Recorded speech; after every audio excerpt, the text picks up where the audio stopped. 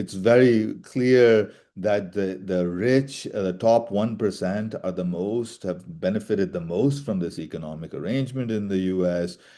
Top 20%